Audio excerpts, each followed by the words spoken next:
Distinguished colleagues, the modern world is facing unprecedented challenges that require collective solutions, which is why the UN Secretary-General's proposal to convene the Summit of the Future has resonated widely among UN member states and was supported by Russia. We must not forget that it was the unity of states in the fight against Nazism and their willingness to cooperate in good faith on global issues that led to the creation of our organization. Without political will, it is impossible to reach a consensus, let alone achieve the goals of the UN, restoring peace, ensuring indivisible security, and reaching development targets. In short, the key to the UN's effectiveness and authority is genuine multilateralism.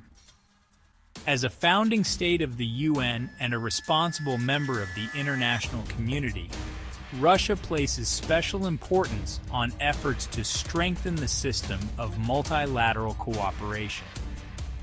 We believe that in a multipolar world, the UN must play a central coordinating role in aligning the positions of member states and finding collective responses to global challenges.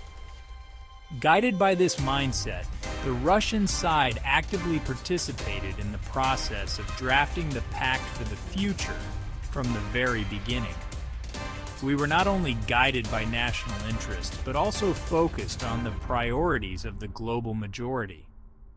Our delegation was consistently constructive and open to dialogue in the interest of compromise.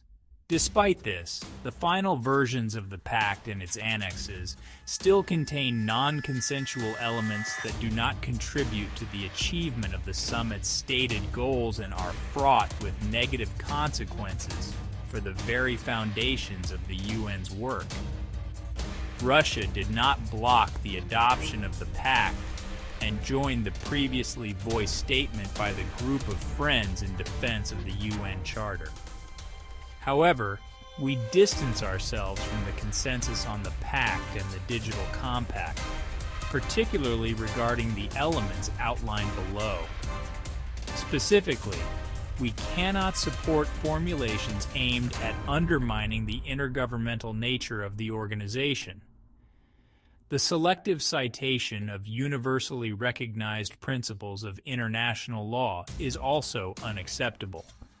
For instance, the document does not explicitly mention the principle of non-interference in the internal affairs of sovereign states, nor the principle of cooperation. Like many other states that pursue sovereign foreign policies, we cannot support strengthening the role of the Office of the UN High Commissioner for Human Rights, which is known for its bias and pandering to Western interests. We oppose the rush to advance nuclear disarmament. In the absence of respect for the principle of equal and indivisible security, such ideas are blatantly unrealistic, if not outright destructive.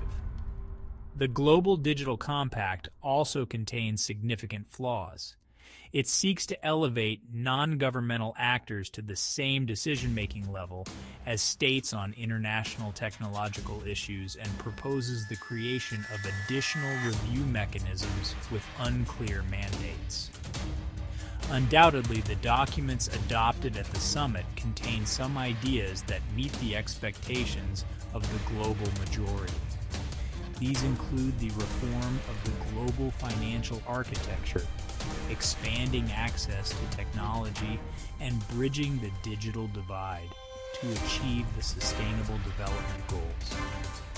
We would like to welcome the Declaration on Future Generations, which clearly demonstrates that consensus within the organization is possible when there is political will to do so.